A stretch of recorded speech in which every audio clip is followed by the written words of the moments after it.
to that which is without limit or any kind of limitation.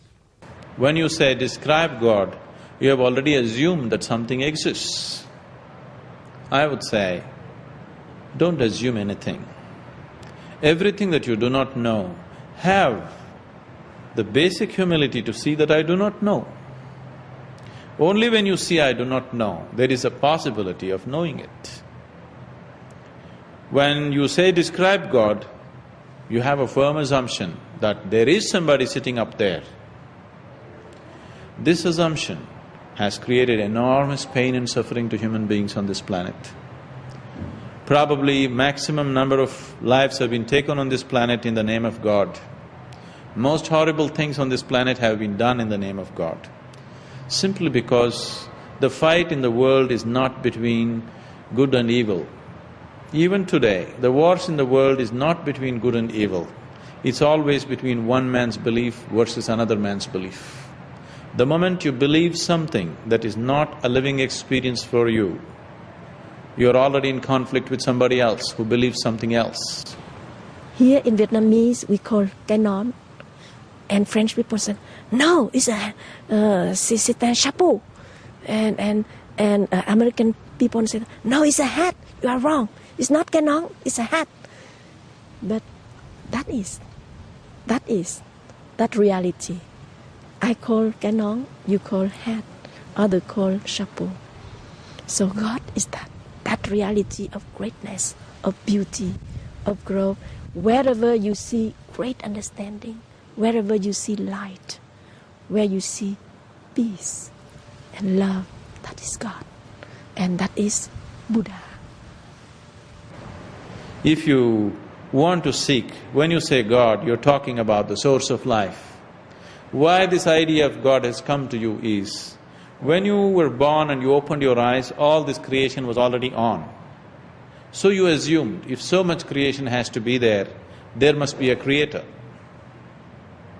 So if there is something called creator, if there is a force or a person or a thing which is creating all this, where can it be? Wherever it may be, if you look at the function of the existence, you can see, if it is there, it must be everywhere. If it is everywhere, it cannot be an entity. So the only way you could approach it is, for example, yourself, if you look at yourself, when you were born, you were only this much, and now you became this much. How did all this happen? Did somebody stretch you from outside? That which you refer to as the creator is constantly functioning within you, creating all this. So if you really want to know what is the nature of the creator, you must turn inward. And the higher self is most accessible in the heart. There is, according to the Sufis, there is in the heart an innermost chamber of the heart that belongs only to God. And if you go there in meditation and prayer, you are with God. It is a place of oneness. There the lover and the beloved are one. But God can be found everywhere. There is a lovely practice by Brother Lawrence, the practice of the presence of God. He was a monk in, I think, the 16th century. And whatever he did with God. He worked in the kitchens, he hated working in the kitchens. But whatever he did with God. He peeled the potatoes with God, he washed the carrots with God. God is everywhere. Well, we can't wrap our intellect around that kind of concept, but we can reach out to it in love by hanging out with this presence, that is to say, awakening to the divine presence within us, by thinking of God. And it seems that God is so appreciates the slightest attention from human beings, and is always listening, and always responds to any sincere cry for help.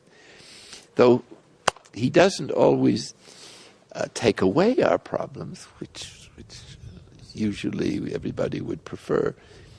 He has another way of reacting that is most people haven't quite grasped yet, and that is, he gives us something better than fixing, and that is joining us in the situation, so that we become united with God in our difficulties, and participate in what seems to be the great adventure or purpose of the universe, which is bringing the whole of the human adventure to happiness.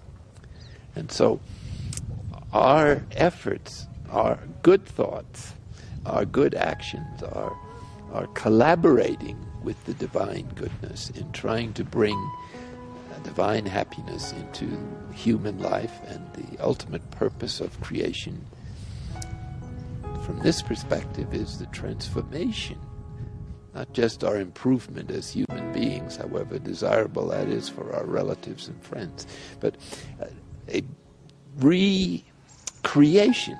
In Scripture it's called the new creation, in which by grace we anticipate the ultimate purpose of God in creating, which is to share the maximum amount of divine life, light, and love, knowledge and happiness that we can possibly receive.